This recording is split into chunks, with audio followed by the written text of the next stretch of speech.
la parole est à vous. Merci beaucoup. Merci beaucoup de votre introduction et merci, mesdames, messieurs, de votre intérêt que vous portez sur les pays émergents. Et contrairement à Jonathan qui vous a donné une vision très top-down, nous allons vous fournir une vision très bottom-up. Pour ceux qui ne nous connaissent pas encore, le thème de notre présentation, les marchés émergents sont-ils toujours émergents en 2017 ? Chez Comgest, nous y connaissons. Ça fait 30 ans, plus que 30 ans que nous gérons des actions dans les pays émergents avec des portefeuilles très très concentrés et en approche bottom-up. Nous sommes depuis plus que 20 ans, notamment basés à Hong Kong avec des analystes chinois, donc on s'y connaît. On a le local flavor, comme on dit en anglais. Pour le déroulement de la présentation, je vais d'abord porter un regard sur les économies, beaucoup moins sophistiquées que Jonathan, mais peut-être vous allez encore apprendre des choses. Puis ensuite, on va passer vraiment au réacteur de Comgest, c'est les sociétés, qu'est-ce qui se passe dans les émergents. Nous, contrairement à Jonathan, qui porte ce regard top-down, nous pensons qu'il y a beaucoup de raisons de rester dans les émergents et pas uniquement pour jouer le bêta. Effectivement, les émergents, ça reste un bêta-code sur la croissance mondiale, mais avec notre approche qualité-croissance, vous allez voir qu'il y a des sociétés qui vont faire la différence dans le bas et le haut de cycle. Voilà. Et on va terminer avec quelque chose qui vous concerne tous, c'est l'ouverture du marché chinois, parce que vous êtes tous ici, parce que vous voulez investir de l'argent et faire fructifier votre argent. Pour nous, ce qui se passe en Chine avec cette ouverture, ça a déjà largement bousculé nos portefeuilles et nous ne sommes pas connus pour changer d'avis du jour au lendemain. Mais ça va aussi, pour vous, largement élargir votre univers d'investissement, notamment dans les actions, mais aussi dans les obligations. Sauf que les obligations, nous ne les faisons pas. Donc, on va vous parler uniquement des valeurs du marché action. Pardon ?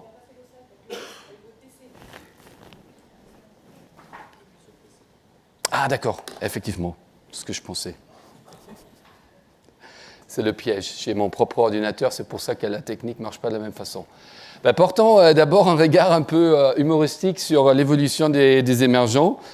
Vous voyez à gauche un papa qui parle dans les années 50 à son petit, il va dire il faut bien que tu termines ton déjeuner parce qu'en Inde et en Chine, il y a des enfants qui meurent de faim. Et malheureusement, dans les années 50, c'était comme ça. Et un papa qui va parler aujourd'hui à son enfant, qui fait ses devoirs, il va dire à son enfant, fais bien tes devoirs parce qu'en Inde et en Chine, il y a plein d'étudiants, de jeunes enfants qui font des études. Et en fait, c'est la vérité, c'est vraiment une vérité.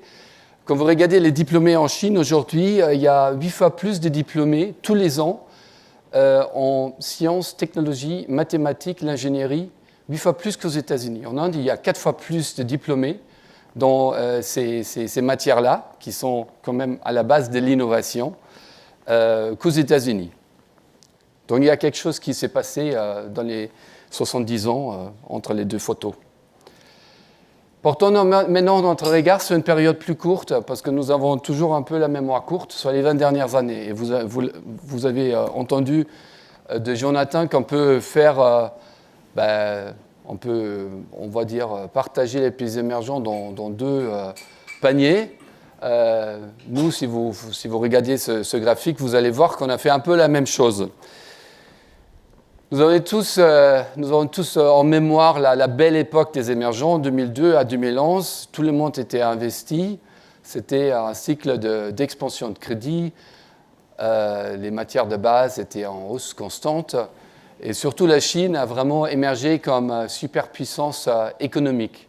Donc voilà, vous voyez sur ce chart que c'est plutôt une période très courte, très à part et très atypique pour les émergents. En vérité, les émergents, c'est extrêmement hétérogène. Donc, vous avez d'un côté les pays exportateurs de matières de base. Nous sommes concentrés sur le Brésil, l'Afrique du Sud et la Russie. Ça reste des économies très volatiles. Et de l'autre côté, vous avez des économies qui n'exportent pas des matières de base, donc dans le pouvoir et dans les têtes de la population, dans l'éducation.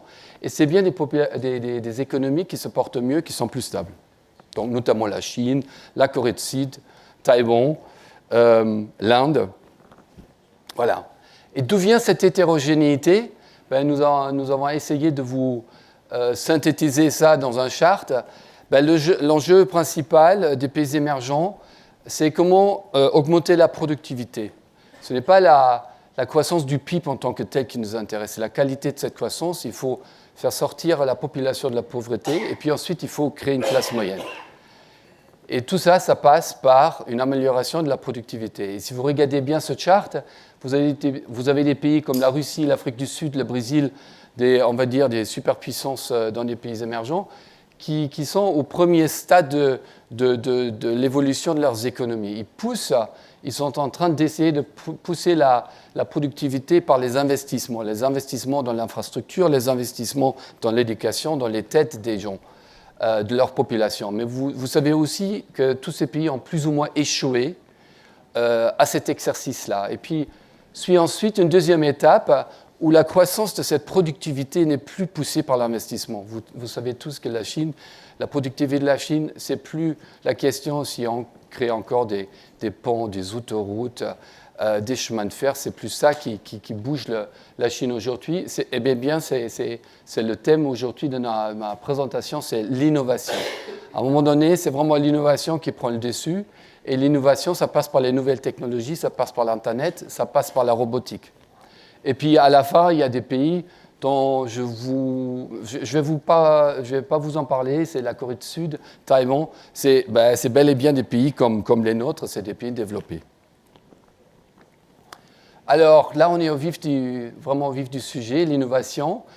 Vous voyez ici, d'un côté, les brevets accordés aux pays émergents au niveau mondial, c'est la ligne verte, et vous voyez de l'autre côté, c'est la ligne violet, c'est les brevets accordés aux marchés développés. Et c'est un constat étonnant, c'est saisissant, c'est que les marchés émergents ont bel et bien rattrapé les pays développés. Et vous voyez une nette accélération en 2009 de ces brevets qu'on a accordés aux pays émergents. Donc, qu'est-ce qui s'est passé en 2009 ? Vous voyez très bien ici, c'est les brevets accordés aux États-Unis. C'est le marché le plus dur pour le brevetage. Donc, avoir un brevet aux États-Unis, ça veut dire que vous avez vraiment innové, vous avez quelque chose de nouveau.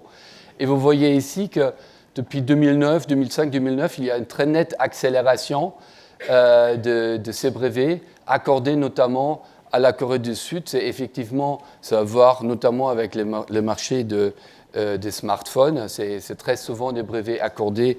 Vous savez vous-même que tous ces smartphones ne sont plus fabriqués aux États-Unis.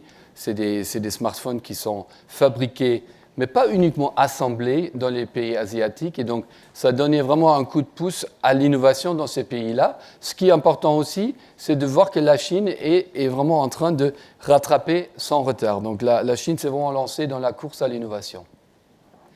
Une autre façon de regarder l'innovation, c'est de regarder tout simplement ce que nous avons tous appris à l'université, la répartition du PIB par secteur d'activité. On a dit qu'effectivement l'innovation dans les pays émergents, ça se passe dans une grande mesure dans les pays asiatiques. C'est bien Jonathan qui l'a dit, et là-dessus nous sommes d'accord.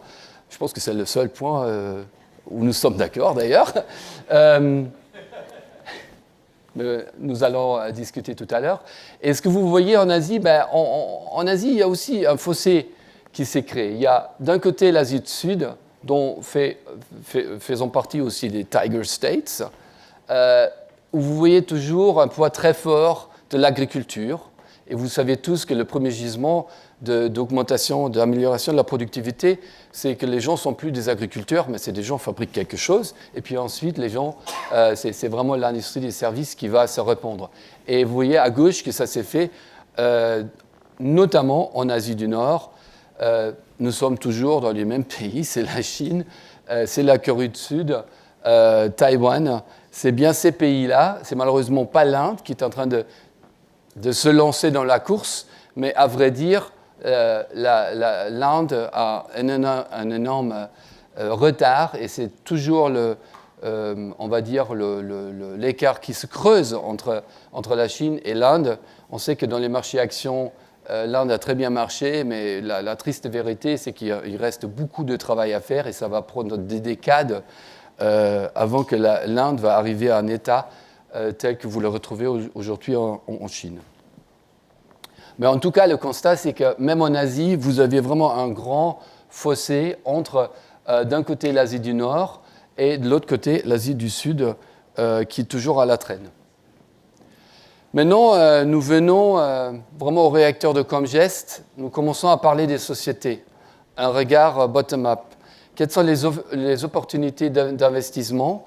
Et nous portons le regard là sur une étude que nous avons trouvé très, très intéressant chez Comgest. C'est une étude faite par le MIT, le Massachusetts Institute of Technology, sur les 50 sociétés les plus smart. Qu'est-ce que c'est les 50 sociétés les plus smart d'après le MIT?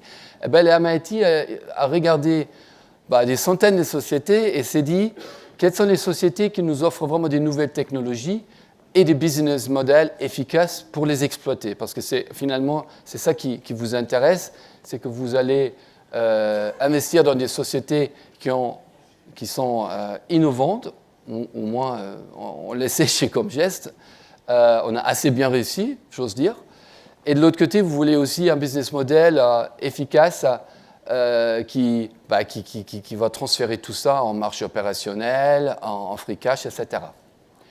Et ce que vous allez constater qu'en Chine, la Chine est déjà la deuxième bulle derrière les États-Unis.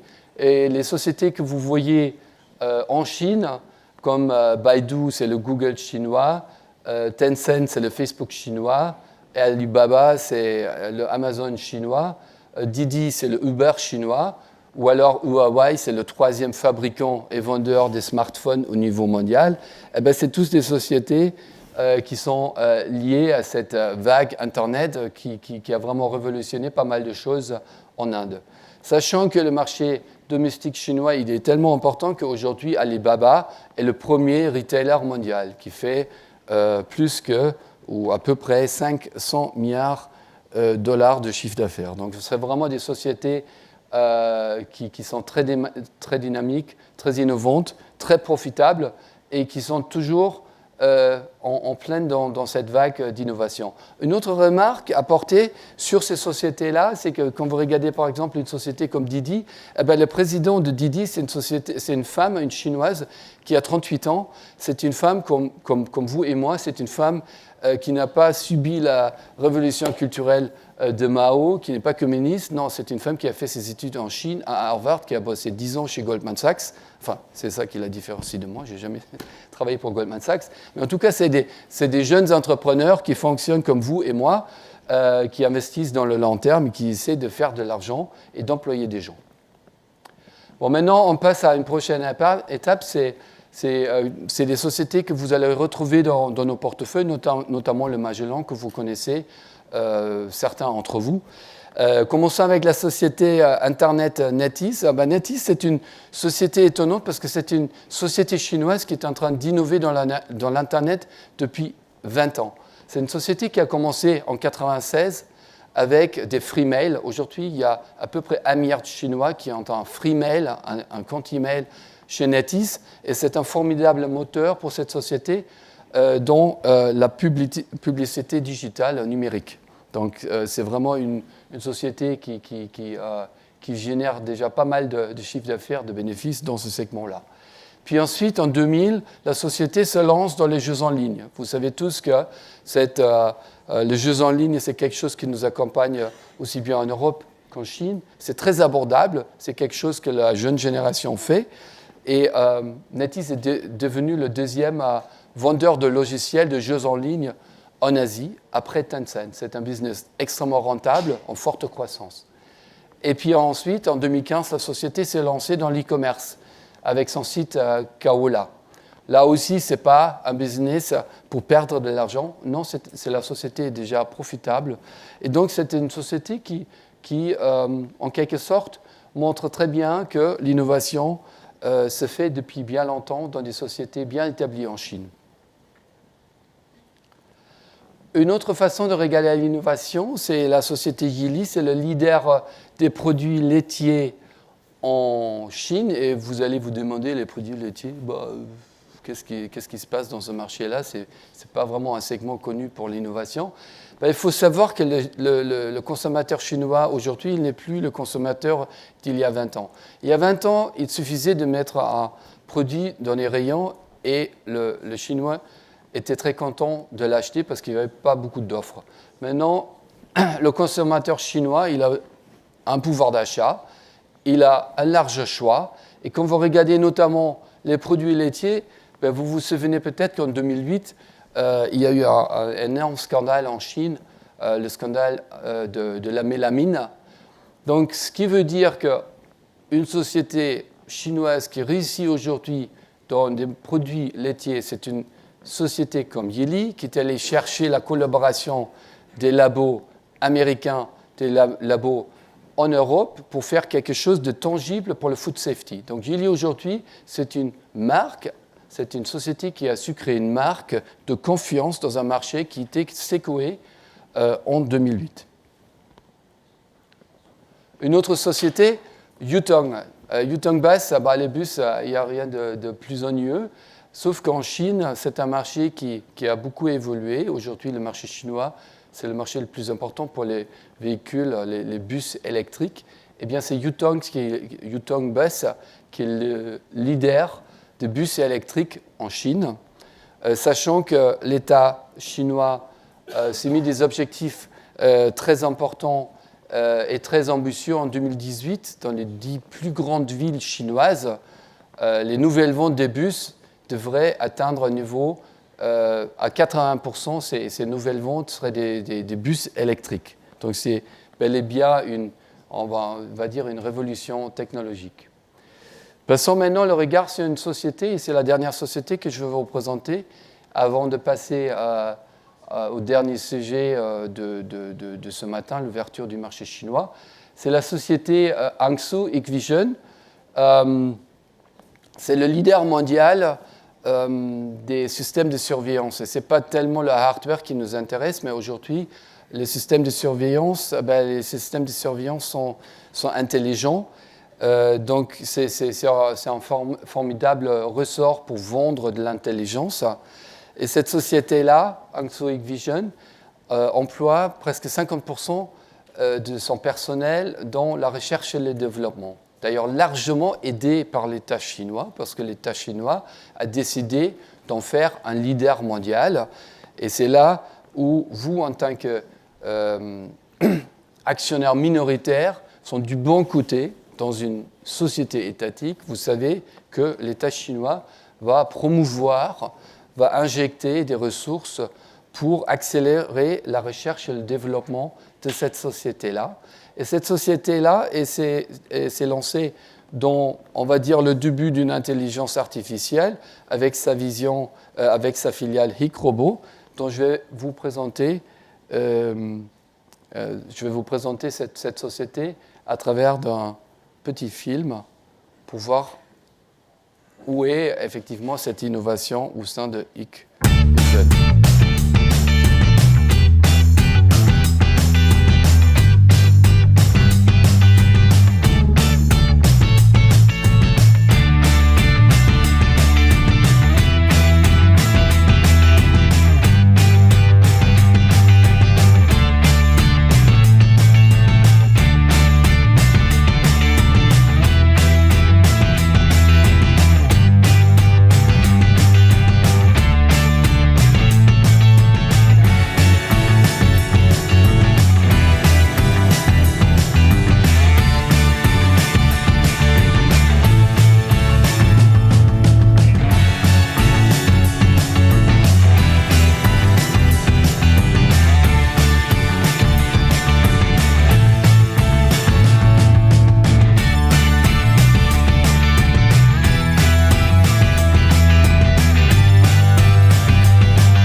Donc vous voyez bien que M. Trump il essaie de rapatrier des boulots qui n'existent plus en Chine, ou de moins en moins en Chine. C'est vraiment la robotique. La Chine est le premier investisseur aujourd'hui dans la robotique. Les Japonais le savent très bien parce qu'ils sont leaders mondiaux sur ce segment-là. Et c'est des sociétés comme Hikvision, c'est des sociétés chinoises qui se lancent aussi dans cette aventure. Donc c'est bien là où on essaie, nous, en tant que stock picker, de trouver de la qualité, de la croissance dans les émergents. Et c'est bien vraiment l'innovation qui compte. Quand même quelques mots, 2-3 mots sur la transition économique de la Chine, parce qu'on porte tous un regard macro sur cette puissance économique. Eh bien, la transition, je vous ai parlé tout à l'heure de ce gisement de productivité, c'est lorsqu'une économie se lance dans les services.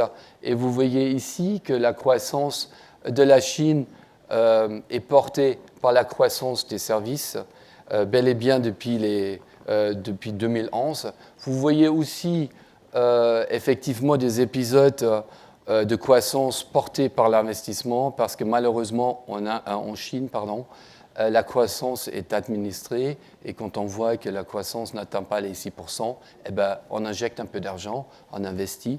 Ce n'est pas quelque chose qui nous plaît particulièrement, on ne va pas chercher des idées là-dedans, c'est très cyclique. Mais le driver principal de cette économie est déjà la partie, c'est les services. Un casse-tête chinois, c'est l'endettement. On est tous d'accord que la croissance en Chine se fait avec trop d'endettement. Nous, chez Comgest, ce n'est pas quelque chose qui nous plaît particulièrement. Mais là aussi, la Chine est un peu à part. Quand vous comparez la Chine avec les autres pays émergents, ben, vous voyez bien que la Chine a une épargne importante et certes une dette importante, mais une dette extérieure, donc une dette libellée dans des devises étrangères qui est très faible par rapport à son PIB, par rapport à son stock de dette. Et c'est bien là la différence entre la Chine et, par exemple, la Turquie, où une large partie de la dette est dénominée en dollars.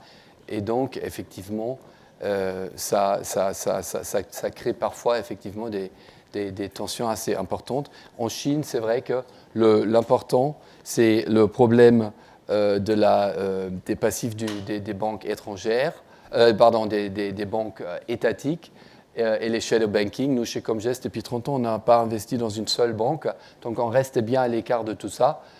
Mais nous pensons surtout que la Chine a deep pockets, donc la Chine a vraiment les moyens de résoudre ces problèmes à l'intérieur de son pays. Bon, maintenant, on termine la présentation avec cette opportunité d'investissement pour vous. Nous l'avons saisie, on a été un peu contrariants. C'est l'ouverture du marché chinois qui s'est fait notamment en 2014, en 2016. Et pourquoi cette ouverture du marché chinois ? Eh ben, c'est dans le meilleur intérêt de la Chine d'ouvrir ses comptes de capitaux. Vous voyez ici qu'il y a un fossé important. La Chine, d'un côté, est une superpuissance économique, et à droite, vous voyez que sur les marchés financiers, eh ben, la Chine est bel et bien un nain, et ce n'est plus dans les propres intérêts de la Chine, parce qu'aujourd'hui, la Chine veut et permet déjà à ses entreprises d'aller chercher de la technologie à l'étranger. Vous le savez, en Suisse, Syngenta a été racheté par les Chinois. Moi, je suis allemand. Il y a aussi des sociétés en Allemagne qui ont été rachetées. Donc, c'est vraiment dans l'intérêt de la Chine de s'émanciper et de laisser sortir cette épargne, d'améliorer l'allocation de capital en investissant à l'étranger. Pourquoi pas déplacer la production dans les Tiger States, parce que c'est plus ça qui pousse l'économie chinoise. Ce qui pousse l'économie chinoise, c'est l'innovation. Voilà. Et pour nous, les investisseurs, nous investissons pour vous dans les émergents. Nous sommes ravis parce que l'État chinois nous a accordé aussi des quotas pour investir votre argent en Chine. Et on trouve que c'est une très bonne idée. Et alors, le marché chinois, là, nous portons le regard uniquement sur le marché action. La révolution qui s'est faite les dernières années, c'est le programme Stock Connect. Et ben, ce programme nous a permis du jour au lendemain d'investir dans 1500 ou 1447 sociétés en Chine, sur le continent chinois, les A-shares, les fameux A-shares. Nous, chez Comgest, on a pris la première démarche en 2007. En 2011, on a eu notre premier quota. Donc, c'est vrai que l'administration chinoise, parfois, ça prend du temps. Mais maintenant, nous pouvons investir dans 50% de la CAPI boursière en Chine. Et la Chine, c'est bien la deuxième CAPI mondiale après les États-Unis. Donc, c'est un marché énorme. En termes de volume des transactions boursières, donc les négoces des titres, Shenzhen et Shanghai sont déjà bien plus importants que Nasdaq et le New York Stock Exchange. Donc, c'est un marché important. Et à terme, qu'est-ce que ça veut dire pour vous? À terme, ça veut dire que vous allez avoir une pondération bien plus importante de la Chine dans les indices. La pondération de la Chine va atteindre à terme 40%. Vous voyez ici que cette ouverture du marché chinois se fait à grands pas. Il y a 5 ans, on a pu acheter un demi-pourcentage de la CAPI boursière sur le continent chinois. Aujourd'hui, c'est déjà 3,5%. Et c'est ça la raison principale pour nous de s'intéresser à ce marché-là. En fait, ce chart vous montre la dispersion des rendements au sein des marchés boursiers mondiaux. Et ce qui est important à retenir, c'est que, en gros, ça veut dire que la différence, ça montre la différence entre les meilleures sociétés et les pires sociétés dans tous ces pays-là. Et vous voyez bien que la différence entre les bonnes sociétés et les mauvaises sociétés en Chine est 3 fois plus élevée en Chine qu'ailleurs. Ça veut dire que c'est un marché pour les investisseurs actifs. C'est un marché inefficace. Si vous êtes du bon côté, si vous investissez dans des belles sociétés, vous pouvez faire des rendements très très importants. Et pourquoi c'est le cas? C'est tout simplement le cas parce que la côte chinoise est dans les mains de l'État. Et l'État, les sociétés étatiques sont gérées dans l'intérêt de l'État et pas dans l'intérêt des investisseurs minoritaires. Et de l'autre côté, la côte chinoise est dans les mains des particuliers chinois qui ne sont pas très sophistiqués, qui sont très court terme, qui sont très spéculateurs.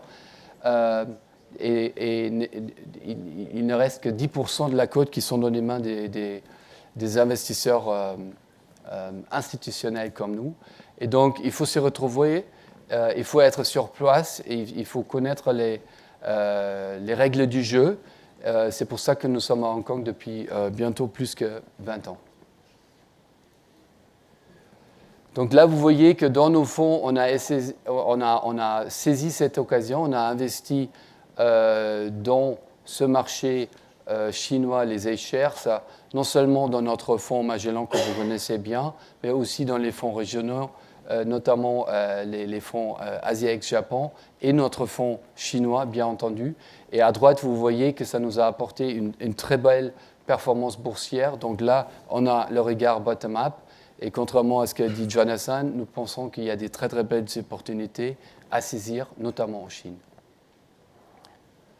Pour terminer, pour vous, effectivement, vous êtes aussi dans un monde d'indices.